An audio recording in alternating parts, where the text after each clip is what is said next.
The Titanic was known as the Ship of Dreams. It was the largest, most luxurious ship of its time, carrying 2,200 souls across the Atlantic to new beginnings in the land of opportunity, the United States of America. However, not many of us would be saying much about the ship these days had it actually completed its maiden voyage to New York. Instead, it is now arguably the most famous, most documented shipwreck of all time. People have written numerous books, given well thought out theories, movies have been made, but the biggest achievement has been for the few who could dive down to the Atlantic seabed and witness the marvel in her sunken state.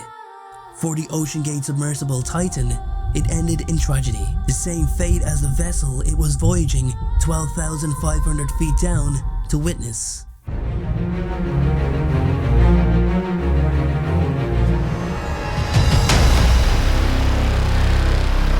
Saturday, April 13th, 1912.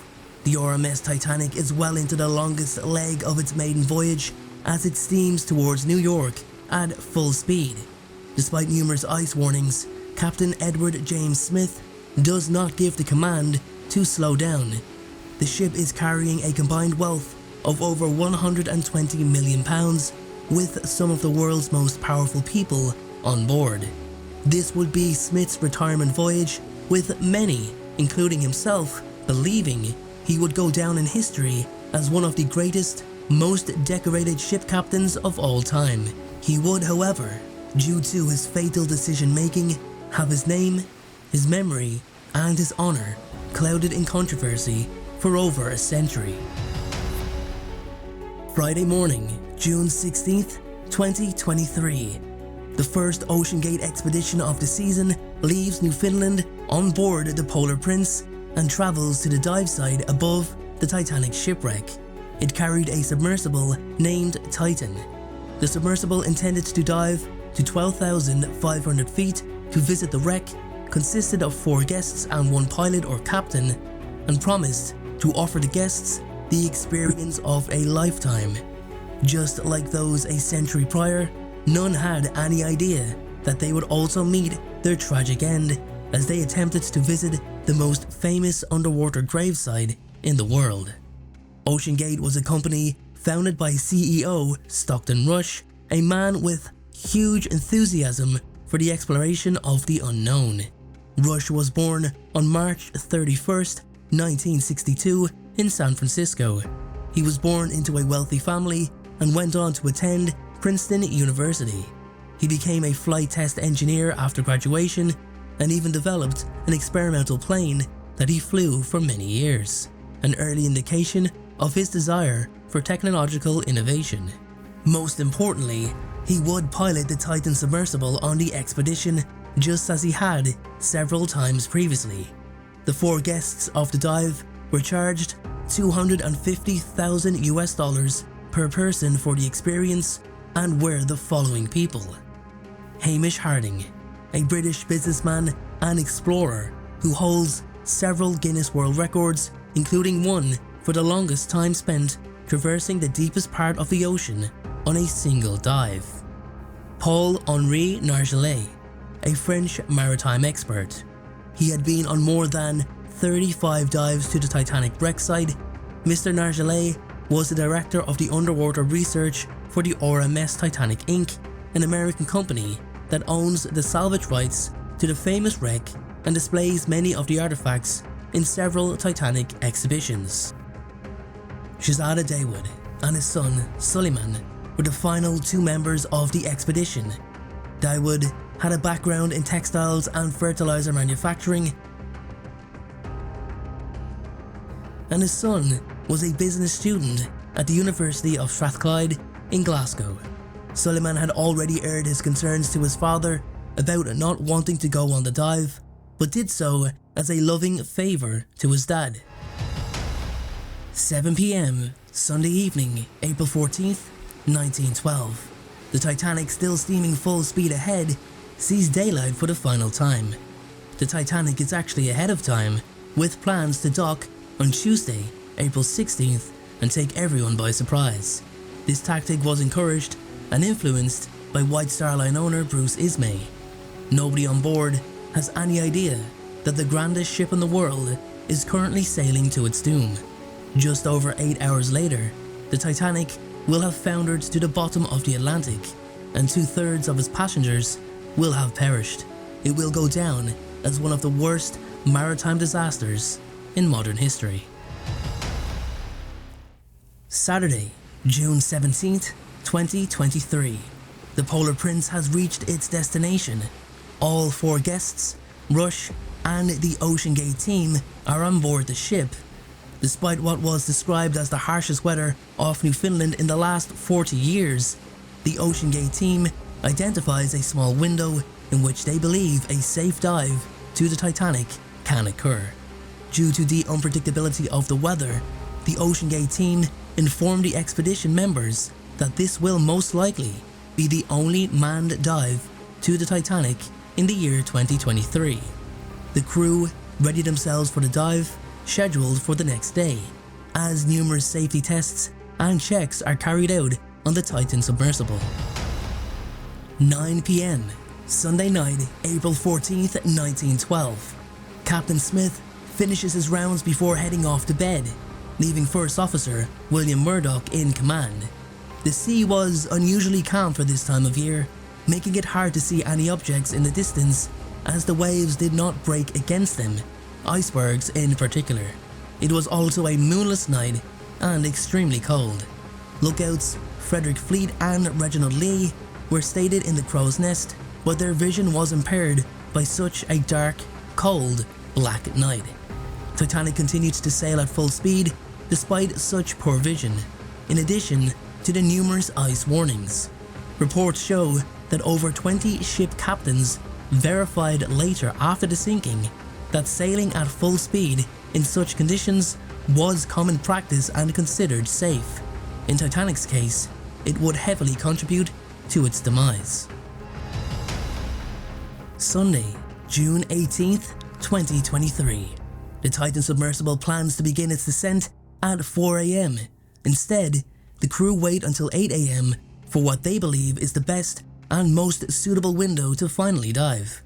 The submersible dives from its dock without any complications, and all comms appear to be working. The descent to the Titanic is an estimated 2 hours, with all 5 individuals bolted inside the vehicle from the outside. There are no doors or escape hatches. The sub now relies completely on its communications with the Polar Prince in order for all inside to be released from the sub upon ascending back to the surface. The dive has commenced to the Ship of Dreams. 11:30 p.m. Sunday night, April 14th, 1912. The water remains unchanged, clear and calm. Titanic maintains its speed and is on course to its destination, but not for much longer. In the short distance, the ship's fate awaits it in the form of a 60-foot-high iceberg. Lookouts Fleet and Lee spot the berg and make the call to the bridge. Experts debate the exact words that were used, but the most commonly believed is there anyone there? Iceberg, dead ahead. First Officer Murdoch immediately makes a full hard to starboard turn and signals the engine room to reverse the propellers. Despite his best efforts, the ship collides with the iceberg, ripping a 300-foot-long gash in her side, exposing 6 watertight compartments to the flooding water. Titanic can stay afloat on 4 flooded compartments, but no more. Her fate is sealed, and she will sink. 9:45 a.m. Sunday, June 18th, 2023. The Titan sub is now 1 hour and 45 minutes into its descent, closing in on the depth of 12,500 feet, 457 atmospheres, or 6,675 pounds of pressure per square inch. Inconceivable for any human to survive in, and puts enormous strain and pressure on the cylindric hull of the Titan, which is made from carbon fiber, not titanium as recommended. However, the Titan has made several journeys to the Titanic before and resurfaced safely. It is believed that it will be the same case for this expedition. Moments later, comms are lost with the vessel. Although concerning, it's not unusual for there to be a break in comms due to the interference, and they can normally come back online. For the Titan, it would never be seen or heard from again. 12:30 AM, Sunday, April 15th, 1912. Captain Smith orders his officers to place the passengers into lifeboats approximately 40 minutes after the initial collision. A miscommunication with Officer Lightoller led the latter to believe only women and children were allowed onto the lifeboats instead of women and children entering first, followed by the men entering after. Although Lightoller played a crucial role in the safe evacuation of passengers, it would cost 80% of the men on Titanic their lives. The reality of there not being enough lifeboats means over 900 people are going to die, something the captain and his officers know very early on. The Titanic has over an hour to live, and a panic begins to slowly escalate. 5:40 PM, Sunday, June 18th, 2023. The Titan submersible has a 3 PM resurface time. It does not reappear. By 5:40 PM, the Polar Prince alerts the Coast Guard to the late arrival of the sub and the fact there is a total of 90 hours of oxygen on the vessel. What will become a search and rescue mission for the Coast Guard and many others is in reality the unknown implosion of Titan. The submersible's carbon fiber hull buckled and imploded in 1 millisecond, killing everyone instantly. Due to the fact it takes 100 milliseconds for the body to register pain and 13 milliseconds for the eyes to register sight, they would have felt no discomfort. It was truly lights out. However, none are aware of what has just happened as the search begins. 2 AM, April 15th, 1912. All of the Titanic's lifeboats have been deployed. It's every man for himself. The ship is being pulled down by the bow, and the pressure of the ship's angle causes the stern to emerge from the water. The weight of the stern's engines, in combination with its current position, causes the ship to fracture before breaking apart into 2 pieces. As the bow founders underwater, the stern floats momentarily before following the bow to the bottom of the Atlantic Ocean. 340 people managed to escape the ship into the icy cold water, as 1,160 souls were estimated to have gone down with the ship, trapped on the lower decks, refusing to leave loved ones, boiler room workers. There are many accounts of what experts believe truly happened. 13 people were estimated to have been saved from the icy water. The Titanic was completely out of sight at 2:20 AM. Monday, June 19th, 2023. US and Canadian ships and planes are now swarming the area, some dropping sonar buoys that can monitor to a depth of 13,000 feet. A remote area is established and a challenge to conduct a search begins. Officials have also asked commercial vessels for help. The next day, Tuesday the 20th of June, the family of Pakistani-born businessman Shahzada Dawood confirm he is aboard with his 19-year-old son Suleiman. Janice Mickelson, friend of Hamish Harding, says it would be a miracle if they are recovered alive. The feeling over a body recovery mission slowly begins to transition from a search and rescue. Wednesday, June 21st, 2023. US Coast Guard, US Navy, Canadian Coast Guard and Oceangate Expeditions establish a unified command to handle the search. US Coast Guard announces Canadian P-3 aircraft detected underwater noises. It says remotely operated vehicle, ROVs, searches are directed to the area of the sounds, and that the data is also being sent to the US Navy experts for analysis. 4:10 AM, Monday, April 15th, 1912. The RMS Carpathia arrives at the location where the lifeboats from the Titanic were waiting and begins picking up survivors. The Carpathia received distress signals from the Titanic around 12:25 AM and it immediately set off on a rescue mission, navigating through the icy fields to reach the Titanic's location. It took several hours for the Carpathia to arrive, and by the time it reached the lifeboats, the Titanic had already sunk.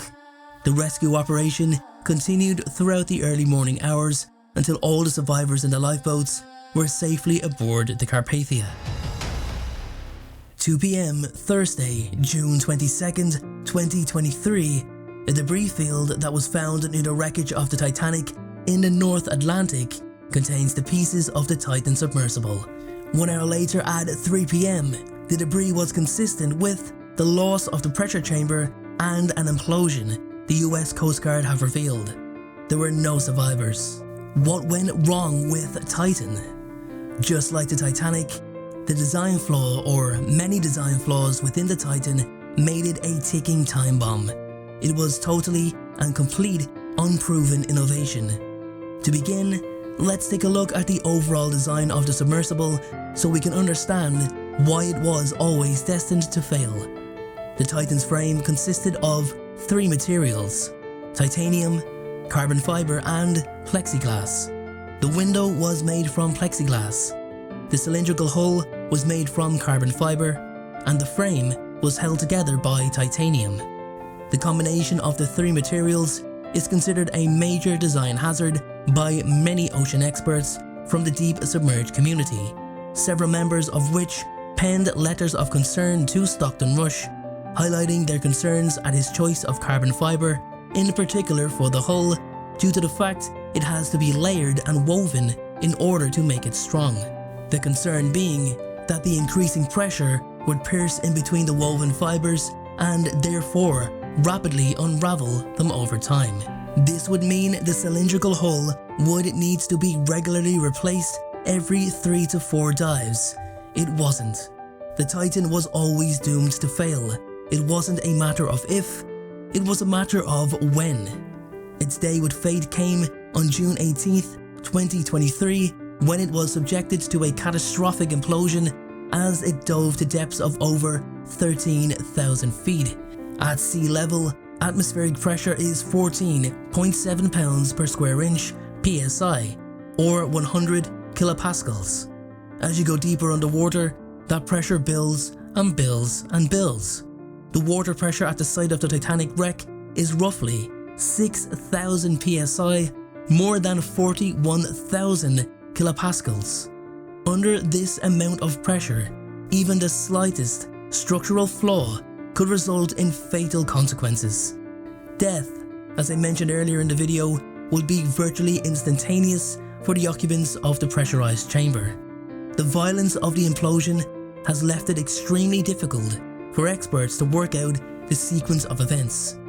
Oceangate CEO and Titan pilot Stockton Rush had come under intense scrutiny from the deep diving community for his failure to have the submersible verified as safe for diving to such depths by a regulated company. He had also received several letters, as I mentioned, from leaders of the community highlighting the dangers he was enduring, sacrificing safety for innovation. He ignored them all. Stockton also had to pursue customers for his Titanic expeditions, offering discounted rates in order to fill the spaces, which says a lot about the uncertainty about Oceangate itself. The Titan submersible's wreckage was recovered by ROV with the front porthole attachment still in one piece. Why was that in one piece? Probably due to the fact that it was titanium, a reliable, durable metal. As of confirmation of the accident, Oceangate removed the website from its domain for several days, and when it became live again, displayed a notice suspending all expeditions for the 2023 season and till further notice.